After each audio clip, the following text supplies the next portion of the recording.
Fala rapaziada, bem-vindos ao canal NK Black, tudo bem com vocês? Pessoal, olha só, o que eu quero trazer pra vocês hoje é sobre ainda Homem-Formiga Quantumania, porque ainda tem muitas pontas soltas que eu tô tentando encaixar na minha cabeça. E bom, tem um monte de gente trazendo suas teorias e eu quero trazer a minha pra vocês também. E o vídeo de hoje é quais foram as 3 versões de Kang que apareceram na primeira cena pós-crédito do Homem-Formiga e Vespa Quantumania. Então, vamos que vamos. Só que antes de eu começar a falar sobre essas 3 versões, eu preciso citar algumas coisas muito importantes. Primeiro, eu acreditava que quando a Sylvie da série do Loki, que é a versão feminina do Loki, matou a versão do Kang, que é aquele que permanece, apareceu outro Kang liderando a AVT. E eu achava firmemente que o Kang que apareceu após a Sylvie matar o aquele que permanece era o Kang que apareceria em Homem-Formiga e Vespa Quantumania. Mas eu estava errado. A versão de Kang que aparece no Homem-Formiga e Vespa Quantumania era só mais uma versão do mal do Kang que as outras versões do bem prenderam, e dessa vez no Reino Quântico. E eu também acreditei que essa versão do Kang seria o Kang Prime, que é o primeiro Kang, que é o Kang que todos os outros têm medo, mas não, eu também estava errado. Foi como eu disse, essa versão do Kang de Homem-Formiga e Vespa Quantumania era só mais uma das versões do Kang, como as muitas versões que apareceram na primeira cena pós-crédito do Quantumania. Só que o foco aqui são os 3, digamos, principais Kangs que tiveram mais ênfase nessa cena pós-crédito. E a primeira versão que eu quero trazer para vocês é a do Faraó Ramatut. A origem do Kang em si, ele é da Terra 6311 do século 30. E o nome dele é Nathaniel Richard. Sim, ele tem um parentesco com o Reed Richards do Quarteto Fantástico. E o pai do Reed Richards também se chama Nathaniel Richard. Inclusive foi o pai dele que ajudou a transformar aquela sociedade numa sociedade utópica, idílica, perfeita. E por conta disso, Nathaniel Richard, o Kang, ele vive no maior tédio, porque não tem nada. E ele fica assistindo filmes de heróis, essas coisas e tal, e ele tem uma vontade de viver aquilo ali. Então ele começa a vasculhar algumas coisas, caixotes dos seus antepassados, e acaba encontrando plantas de uma máquina do tempo.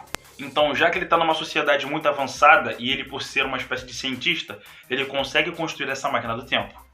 E com isso ele começa a saquear tecnologia de inúmeras outras realidades, de inúmeras outras linhas do tempo, como armas, por exemplo. Até que em determinado momento ele vai parar na Terra 616, a Terra principal da Marvel, só que no século 20, no Egito. Então lá ele constrói uma espécie de esfinge para poder esconder a sua máquina do tempo e lá ele começa a reinar como Faraó Ramatut, porque é muito fácil ele conseguir reinar, já que ele tem muita tecnologia para ameaçar as pessoas que moravam no Egito naquele momento. Inclusive, uma pessoa que ele vivia tendo problemas era o Apocalipse, inimigo dos X-Men, porque o Apocalipse é do Egito, não sei se vocês lembram disso. E o Faraó Ramatut aparece pela primeira vez, se não me falha a memória, ou na primeira ou na segunda HQ do Quarteto Fantástico. Assim que o Quarteto Fantástico derrota o Victor Von Doom pela primeira vez, eles viajam para o passado, na máquina do tempo em que o Victor Von Doom criou, e lá eles encontram o Faraó Ramatut, que era uma espécie de ditador no Egito naquele século. O Quarteto Fantástico consegue vencer ele e ele foge para as outras linhas do tempo. Então essa é a primeira versão, Faraó Ramatut. A segunda versão de Kang que nós temos e que parece que está liderando todos aqueles Kangs, aquele conselho de Kangs, é o Kang Imortus. Eu sinceramente achei que o Kang, aquele que permanece da série do Loki, era o Kang Imortus, mas não. Basicamente eu errei todos os Kangs que eu achava que era, não era, doideira.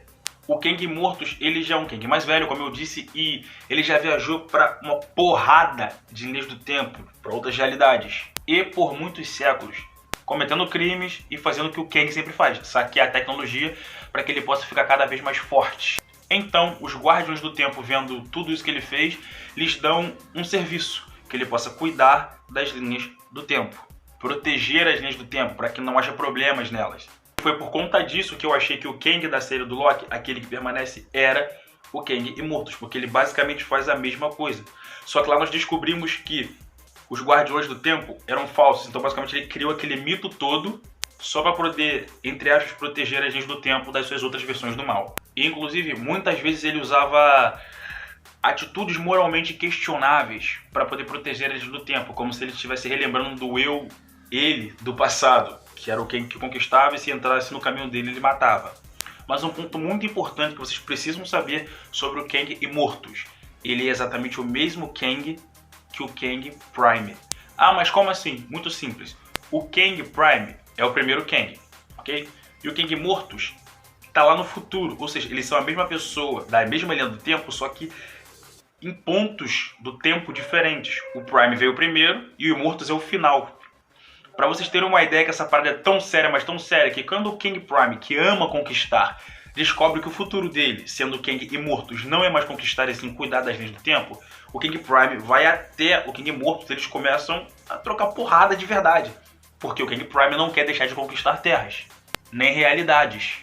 Pra vocês terem uma ideia que o mano a mano dos caras foi tão sério, mas tão sério, que quando os dois estavam trocando porrada, os dois foram parar na realidade do Faraó Ramatut e começaram a brigar na frente do faraó. Eles pararam, apareceram do nada na frente do trono do Faraó Ramatut enquanto ele tava lá.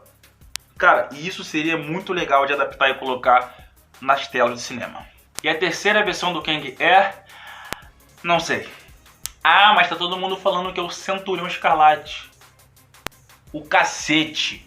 Família Black, presta atenção numa coisa. O nome do cara é Centurião Escarlate. Escarlate é vermelho. O cara era roxo. Não, cara, a Marvel não deve ter sido tão burra a ponto de colocar o nome do cara de Centurião Escarlate e o cara ser roxo. Não é possível. Então não, pessoal. Eu não sei quem é aquela terceira versão do Kang. Mas aquele Kang não é o Centurião Escarlate. Mas bom, caso tenha uma versão do Kang que é aquela nas HQs que eu sinceramente não me lembro e você sabe quem é, por favor, comenta nessa bosta. Porque é uma versão totalmente diferente. É como se ele fosse uma espécie de ciborgue. Ele é basicamente um ciborgue. Tem o rosto humano, mas o corpo parece robótico. Então ele é metade robô e metade humano. Talvez ele seja de uma realidade muito futurista, a ponto de pessoas, sei lá, feridas de guerra, perder o braço. Aí o cara vai e coloca um braço biônico no cara. Sendo sincero, eu não me lembro se tem alguma versão do Kang assim. Mas, cara, Centurião Escarlate, não. E esse é o vídeo de hoje. Não esquece de se inscrever, dar um like no canal e, por favor, comenta, me diz o que você acha. Você realmente acha que aquela terceira versão do Kang era o Centurião Escarlate? Se você acha que sim, comenta aí pra mim. Então é isso, rapaziada. Esse é o canal NQ Black. Tamo junto!